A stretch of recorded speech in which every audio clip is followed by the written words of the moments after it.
What's happening, everyone? Welcome back to the channel. I am Dial, back with another movie review.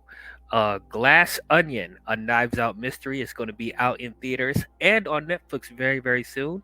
So I thought before I go and see that and give you guys my thoughts on that movie, we should probably go back and talk about the original Knives Out that came out in 2019, directed by Ryan Johnson. Now, when it comes to Ryan Johnson, very infamous filmmaker out there. Very polarizing to say the least. Me personally, up until this point, I have not been the biggest fan of Ryan Johnson. Like his one of his films that a lot of people love that I wasn't personally a big fan of was like stuff like Looper. I know a lot of people love that movie. I wasn't really the biggest fan of that. And then of course we can't talk about Ryan Johnson without mentioning his contribution to the Star Wars universe with the Last Jedi. Um, as I said, I don't hate the Last Jedi. I think it's okay. I don't love it.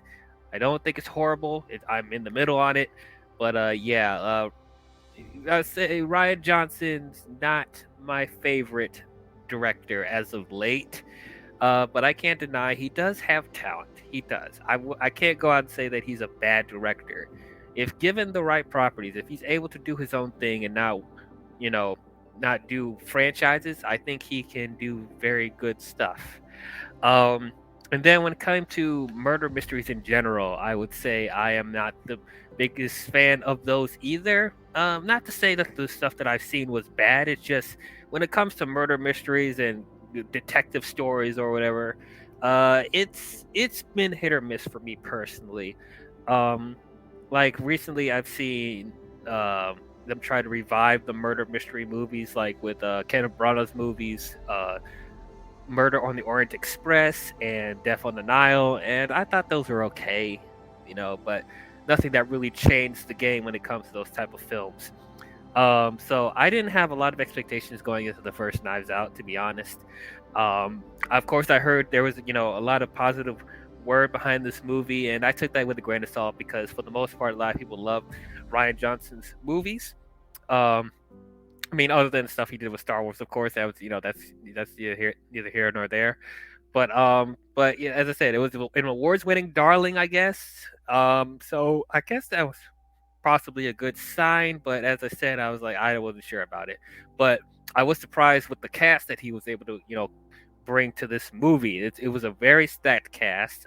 So at the very least, it would be very interesting to see all these actors and actresses interacting off of each other with this wacky murder mystery, I guess. So, I was hoping for the best. Hopefully, after the mixed reception of the Last Jedi, he will be able to bounce back with this type of movie that's a lot more simple, and it's his own original idea. So maybe he'll have a better time, pumping out something that a lot of people would like. And I'm happy to say that he definitely did that. I really, really enjoyed Knives Out. I thought it was a very, very good movie.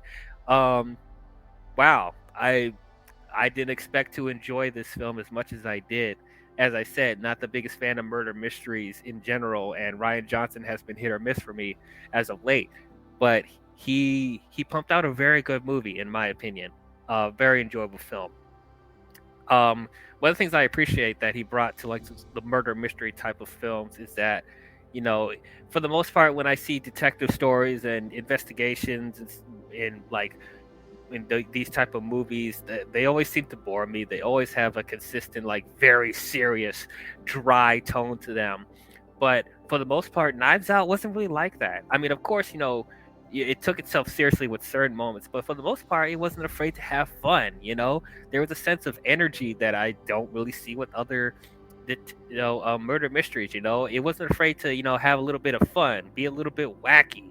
There's some antics that go on here and there, which I've found to give the movie a sense of just to give more of a tasteful sensibility, not make it seem so dour like I've seen with other types of movies like this. It didn't get in the way with the serious stuff when they're trying to figure out the the crime and stuff like that. So I thought that was very good. And what I really appreciated was the editing. Me being, me studying editing stuff like that. I just really appreciated how Ryan Johnson like put this movie together. Just how he's able to interwove like different scenes and interactions with characters. Just how they're it seemed very energetic. And of course, the cast for this film was awesome. Like, I think everyone in the cast did a very good job in this movie. Dude, we got Jamie Lee Curtis, Michael Shannon, Don Johnson, Toni Collette, Lakeith Stanfield, the late great Christopher Plummer. Man, I didn't even expect for Ryan to get him in the movie, but he did, and he was excellent. Catherine Langford, Jaden Martell, the list goes on, and I thought everyone did an excellent job. This whole story basing off of this upper class family that that lost their grandfather slash father, that's played by Christopher Plummer, and and like he apparently commits suicide in at the house that they live in, and they're trying to figure out what was the cause of his death, I guess, because like they like because the law is like kind of thinking that it wasn't fully a suicide, so they're trying to figure out that mystery as well. And of course, the main person being brought in this investigation was Ana de Armas's character, Marta, who I thought she was absolutely great. Ana de Armas, I'm starting to become more of a fan of hers. The first time I saw her was in Blade Runner 2049, which she didn't really have like much to do in that movie. She was definitely a supporting character to Ryan Gosling, but wasn't able to chew up sceneries as a leading role. And then I would later on see her and stuff like No Time to Die and stuff like that, and we actually get to see her personality a little bit more. But I was glad that Ryan took a chance on her, because like I think this is like the first major leading role that she's had, and she knocked it out of the park. She was very, very good. She was very likable, which I guess wasn't very hard because like I think everyone except for her character and Daniel Craig's character, which I will talk about in a minute, everyone just seemed to be kind of unlikable, kind of narcissistic, which also helped with figuring out the whodunit of everything, because like that really helped to keep the audience on their toes, not to like fully expect who was going to be the culprit. When everybody's unlikable, when everyone has their own personal agendas in the film, it really helped to like not instantly be like, oh, I know who did it, or I know how this is going to end up. So Ryan Johnson did a really good job keeping the audience on our toes. Definitely kept me on my toes. Either that, or I'm just I'm very simple minded, and like maybe the stuff that he put in this movie was easier to figure out than than I thought it would be. Because like that's another thing why it frustrates me about these murder mysteries, because like it seems like I should figure stuff out by the time it's over, and sometimes I do, but like there's some things where it's like after repeated viewings you see details that you haven't seen before. I'm like, oh my god, why didn't I notice this the first time? Like I just thought it was very clever how Ryan Johnson wrote this movie. But as I said, Ana de Armas was very good in this movie. Now, of course, we got to talk about Daniel Craig as Benoit Blanc. Man, this character could have gone. This character could have like been a disaster from the get-go, but somehow Daniel Craig made it work. Like, not only made it work, he was great as Benoit Blanc, the main detective of this movie. He was so good. He has this southern draw accent, like sounding like Foghorn Leghorn, borderline from Looney Tunes. Like it was excessive. It was a bit over the top in places, but for some reason I bought it. How he performed it, like I was bought into this character. I didn't feel like he was out of place, and I just liked how he handled his detective work.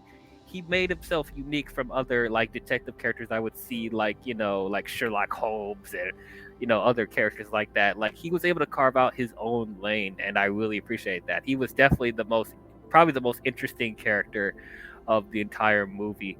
But yeah, I'm glad that we're going to be able to see more from this character. He's going to be the main detective of this new Knives Out trilogy we're going to get from Rian Johnson, and I'm very excited to see more from him because he's just a very interesting character. I really liked his personality.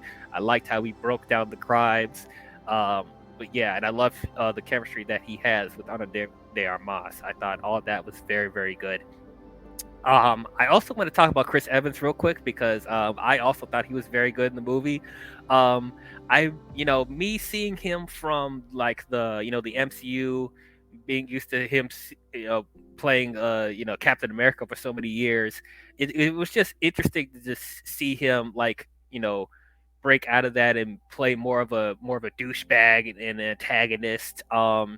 Which I didn't expect that. I mean, of course he's played similar roles like that before, but as I said, his role as Captain America has been so emphasized for so long. It was just it felt like it just felt a little strange at first just to see him play this type of like unlikable douchebag like the rest of the family and stuff like that. But I thought, without giving stuff away, I thought he was very, very good in the movie. I liked how he was utilized in the film.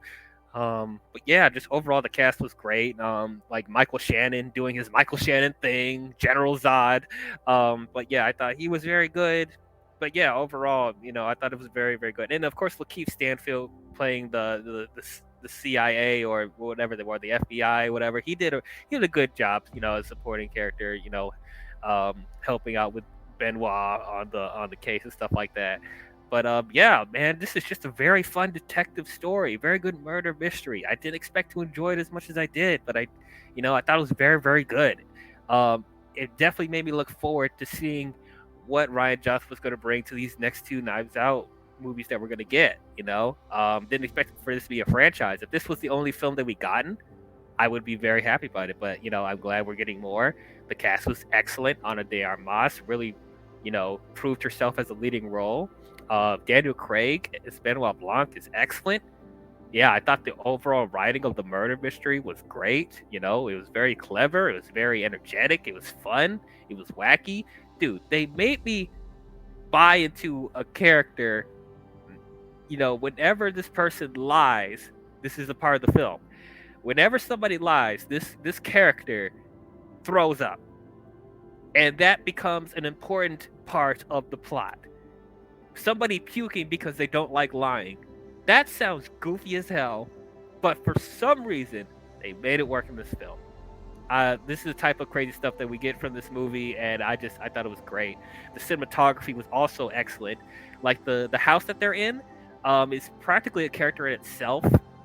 Because just like everything that's in, all the crafts and like the furniture and like they have this big wheel of knives, which they do a clever job of incorporating the title of this movie into the story. I thought that was very clever. But yeah, just the way this movie was shot is very gorgeous too. Like I didn't expect how gorgeous this movie was going to be. But yeah, like this is probably one of the better murder mysteries I've seen, and I recommend you guys watch it if you guys haven't seen it already. It's very, very good. I'm very excited for Glass Onion after this. But yeah, overall, I will say that Knives Out gets an A. Amazing. Great movie. But yeah, that's how I feel about Knives Out. What did you guys think about it? Did you guys love it? Did you guys hate it? Did you guys think it was okay? Comment your thoughts down below and let me know. I will be seeing Glass Onion in the theater. I know, I could easily just wait for it for Netflix, but I want to see this in the theater because I think this is a good strategy that Netflix is having, releasing certain big movies out in theaters, and it'll help them, with their subscriptions and whenever it comes to Netflix. So I think this is a very good strategy that Netflix is planning, and hopefully, if it's successful, we'll see more of this in the future. But yeah, if you guys enjoyed this review, please don't forget to leave a thumbs up and subscribe to the channel. And if you want to be notified on future videos I'll be doing, please hit the bell while you're at it. But that's all I have for you movie fans, and I will see you guys next time. Talk to you guys later. Bye-bye.